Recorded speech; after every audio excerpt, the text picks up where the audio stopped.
advocates and anti-hunger leaders from across the country come together and spend time really talking about what the needs are that we're seeing in our own states and in our community, talking about some of those best practices or emerging ideas that local communities can be using to resolve hunger. And then we spend a day on Capitol Hill talking to our lawmakers and advocating for the everyday people in our community who are experiencing hunger right now and really advocating for those smart policy decisions that will reduce hunger and poverty in our community. This is Hourglass, the podcast for United Way of King County in Seattle. Coming up, UWKC and Washington, D.C., a two-part series about United Way of King County staff members' visit to our nation's capital to meet with federal lawmakers from Washington state. Today's first episode looks at our visit to the U.S. Capitol as part of last week's Food Research and Action Center's National Anti-Hunger Policy Conference. We and other advocates nationwide spoke with members of Congress and the U.S. Senate about combating hunger and food insecurity. Hourglass sat down with Sara Seelmeyer, United Way's Director of Ending Hunger, and Madeleine Vistica, United Way Food Security Program Manager, about expectations before the event and reflections following conversations with lawmakers. We will also spotlight this week's GiveBIG event and our May 20th Pack the Bus event. I'm your host, Joe Burris. Thanks for tuning in. At United Way of King County, we advocate for policies that address the drivers of systemic inequities, while encouraging our lawmakers at every level of government to invest in programs and initiatives that serve our most vulnerable neighbors.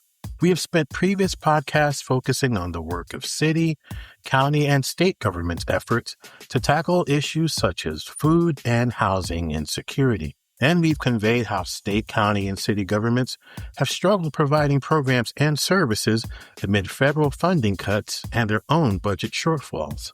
This episode of Hourglass is the first in a two-part series on United Way staff members visiting Washington, D.C. to meet with federal lawmakers from Washington state concerning issues impacting our state. Staff traveled to D.C. for the Food Research and Action Center's National Anti-Hunger Policy Conference. That conference and its lobby day at the U.S. Capitol occurred on the eve of Congress's vote on the Farm, Food, and National Security Act, also known as the Farm Bill. United Way and its partners met with federal lawmakers from our state and expressed concern that the Farm Bill did not address last year's budget reconciliation law that wiped out $187 billion in funding to the Supplemental Nutrition Assistance Program, or SNAP. Advocates say that failure to replenish those benefits in the Farm Bill doesn't fully address hardships. We also advocated for two programs United Way supports and helps employ to effectively address childhood hunger: free summer meals and breakfast after the bell. Hourglass sat down with Sara Seelmeyer, United Way's Director of Ending Hunger, and Madeleine Vistica, United Way Food Security Program Manager, about expectations before the event and reflections following conversations with lawmakers. Here's what Sara had to say before the event. I'm really excited that my team will be heading to D.C. this spring to FRAC, which is the Food Research and Action Center's National Anti-Hunger Policy Conference. This is an event that happens every year where advocates and anti-hunger leaders from across the country come together and spend time really talking about what the needs are that we're seeing in our own states and in our community, talking about some of those best practices or emerging ideas that local communities can be using to resolve hunger. And then we spend a day at the end of the conference on Capitol Hill talking to our lawmakers and advocating for the everyday people in our community who are experiencing hunger right now and really advocating for those smart policy decisions that will reduce hunger and poverty in our community. Great. Now, this time last year, we were talking about the impending SNAP cuts that were being slated during the budget reconciliation bill. Then in October, there were SNAP benefits discontinued during the federal government shutdown. Earlier this year, there's kind of a carryover from the budget reconciliation bill. We talked about concerns around states needing to pick up a portion of the cost to keep SNAP running. At this moment, where does the program stand?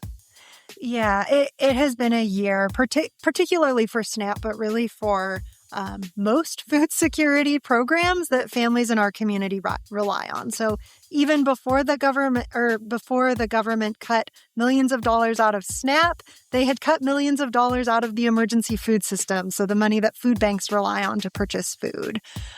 Last July, the federal government did cut billions of dollars out of SNAP and shifted many of those costs down to the state level.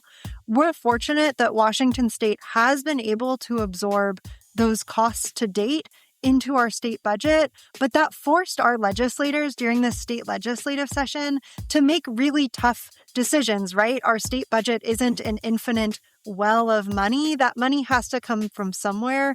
And so when we're funding SNAP, that means that we're saying no to funding other programs that families rely on and need. So one of the things that we're really advocating for is to delay that cost shift to states so that states have more time to prepare for it. In an ideal world, these cuts would not have happened at all. We would love to see Congress reverse the cuts entirely. But one of the most realistic next steps that we think is possible is just to push out the cost shift so that some of these rolling shifts won't continue to impact our state. Now, the Women, Infant, and Children program, a really critical program, that was also impacted by the federal government shutdown, although I believe there was funding that was put in place before SNAP funding. But where does that program stand?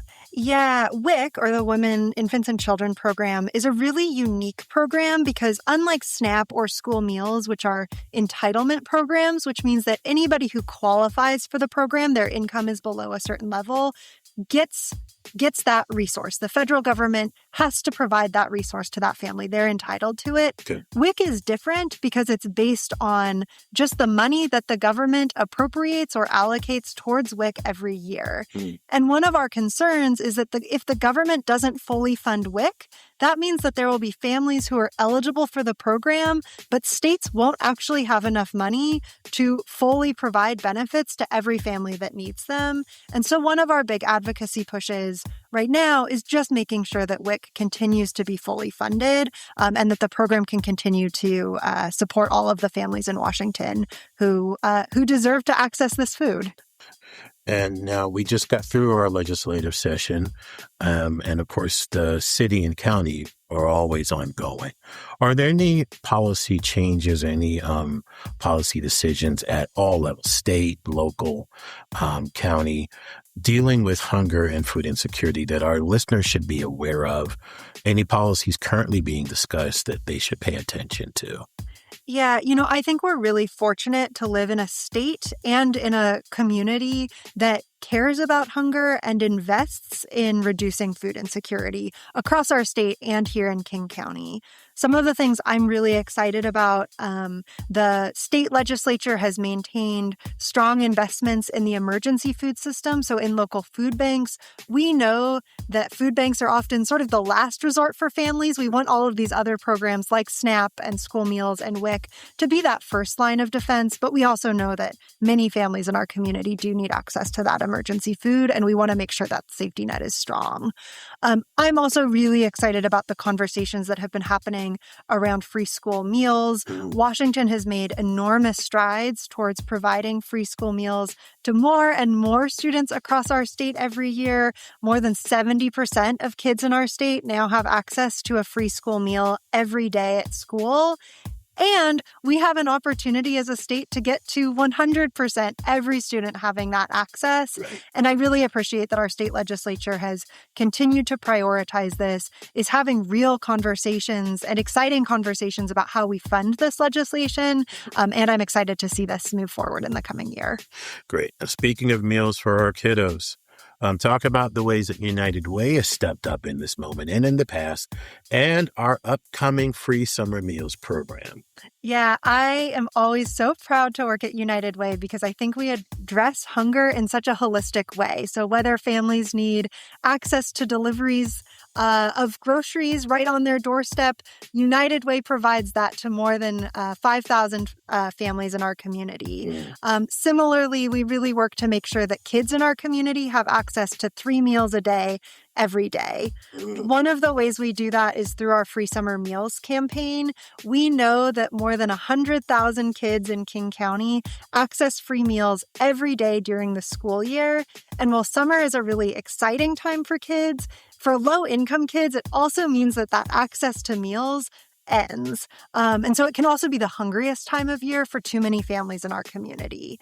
United Way works with partners across our county to operate nearly 200 free summer meal sites that provide lunch and a snack, often breakfast or supper, to kids every single day alongside enrichment activities, art projects, sports, all of those things that make summer fun for kids.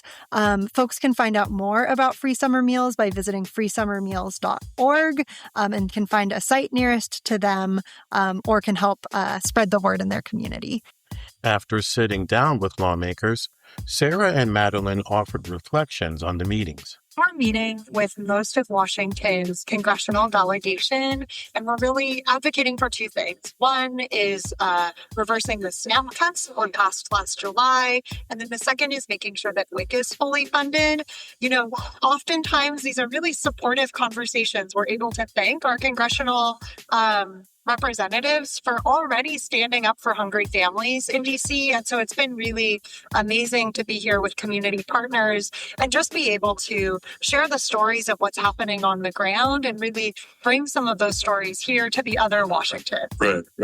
What was the mood like today? How did you come away feeling after you had those meetings? Oh, it's always really exciting. I think it's great to be doing and having conversations with the representatives like this with other partners, community partners, and folks that we work with back home.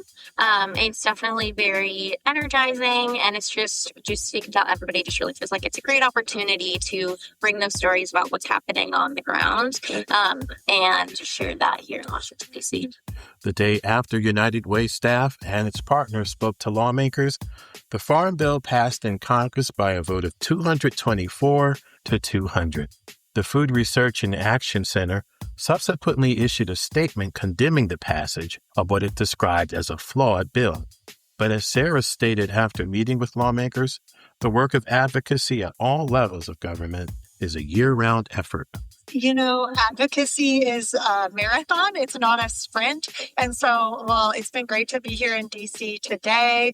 We know that advocacy and change takes a long time. And so whether we're here in DC or once we're back home in Washington, we'll keep advocating and raising these stories to our representatives. For more information about United Way of King County's advocacy work, log on to our website at uwkc.org. Click on What We Do and click on Advocacy. Tuesday, May 5th is GiveBIG, a one-day act of generosity throughout Washington State, and it's when we hope you'll consider giving to United Way of King County. Last year, we kept 2,300 families safely housed, pulling them from the brink of eviction. We also secured stable housing for 129 youth and young adults, and mobilized more than 100 community partners to strengthen housing stability for our neighbors. United is the way we're keeping neighbors housed. Whether you're listening on Tuesday, May 5th, or any day, we hope you'll give big to keep our neighbors housed. Log on to uwkc.org/donate. Did you know that when school lets out for the summer, many children lose access to meals, supplies, and other items? To help bridge that gap, United Way of King County is partnering with communities and schools of Greater King County to launch Pack the Bus, a new corporate and community volunteer initiative supporting students and families during the summer months. Join us at North Seattle Community College on May 20th as we and volunteers will assemble more than 2,500 summer support kits for students across Kane County. Support kits will include food, hygiene products, activities, and resources designed to keep students nourished, healthy, and engaged all summer long.